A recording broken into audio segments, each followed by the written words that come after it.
So guys, I'm your host and you're watching Wrestle AI. And tonight, we are talking about the final Monday Night Raw before WrestleMania and after Raw updates. This was the go-home show, the last chance to build hype, close storylines, and fire up the WWE universe. So how was the show? Rated out of 10 in the comments. Let's go. The show opens with our WWE World Heavyweight Champion, the Ring General Gunther. Now, last week, we saw Jey Uso straight up tell Gunther, "Hey, I used to fear you, but not anymore." And after what he did to his own brother Jimmy, Jey claimed that he's not the same man. He said Gunther's time is up and come WrestleMania, he's going down.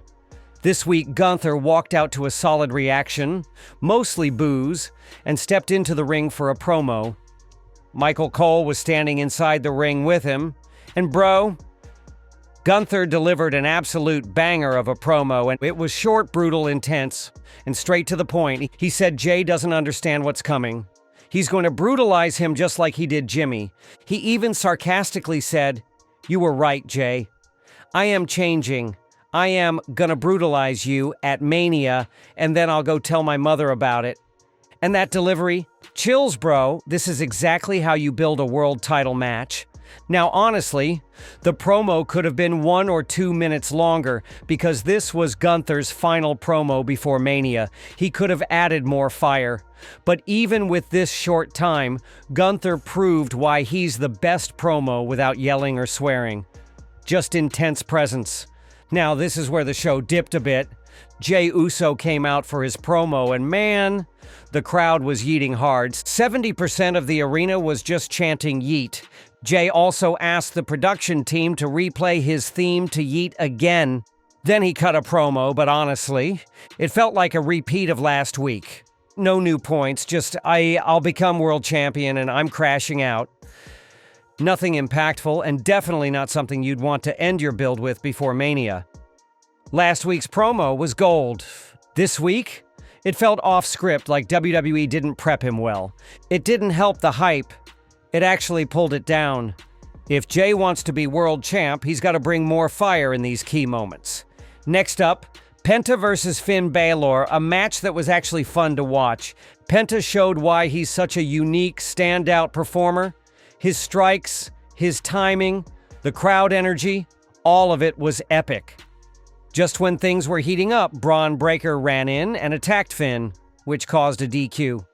So officially, Finn won the match.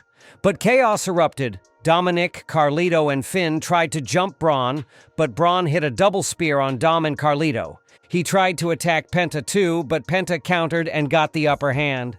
That left both Penta and Finn with momentum going into WrestleMania, where the Intercontinental title will be on the line.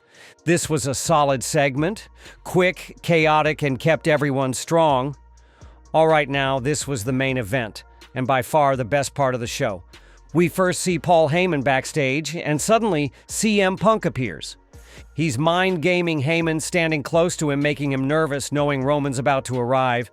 And then Roman Reigns shows up. Roman walks to the ring while Paul trails behind him. He starts his promo in third person, talking to the crowd.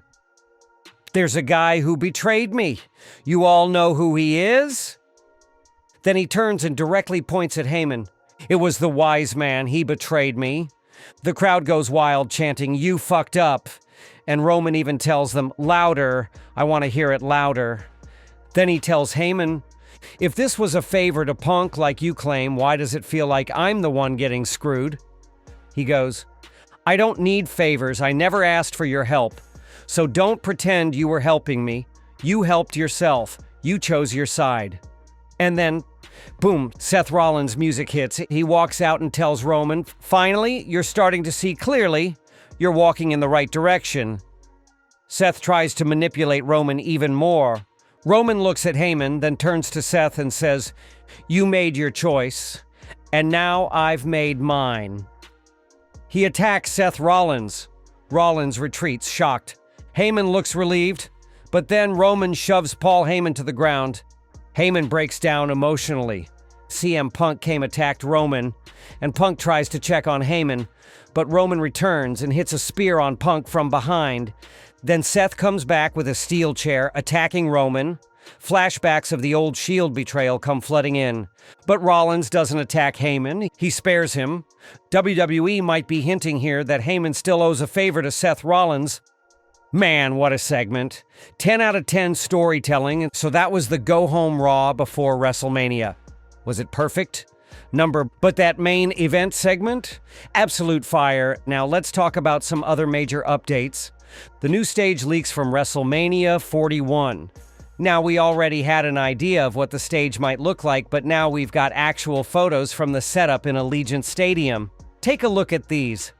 Although the pictures are a bit blurry and not in HD, you can still get a solid idea. WWE is currently testing the stage, especially the RGB screen setup, to make sure everything is working perfectly. From what we can see, they've started constructing the plaza-style structure in the back, exactly like what was in the blueprint. That confirms one thing: the stage is being built precisely as planned, and yes, it's going to have a long entrance ramp. Even in these blurry images, it already looks epic. You'll also notice the lighting rig above the ring. It looks slightly tilted for now, but I personally think that crooked style gives it a unique feel. If they keep it that way, it might actually look even cooler. All in all, WWE is putting together something incredible here, maybe even a generational stage design. You know how we still talk about the sets from WrestleMania 33 and 39? Yeah, I'm telling you right now, 41 is about to join that elite list. Let's now shift the focus to the Viper, Randy Orton. A lot of fans have been wondering about Orton's long-term future. Is retirement close? Is he planning something big? Well, good news. Randy recently spoke with Complex and said he would love to sign another 5-year deal with WWE once his current contract ends. Just to give you some context, he signed a 5-year deal in 2024 that takes him to age 49. But if all goes well, Orton wants to keep wrestling till he's 54. That means his WWE career could potentially span 34 years, an insane achievement.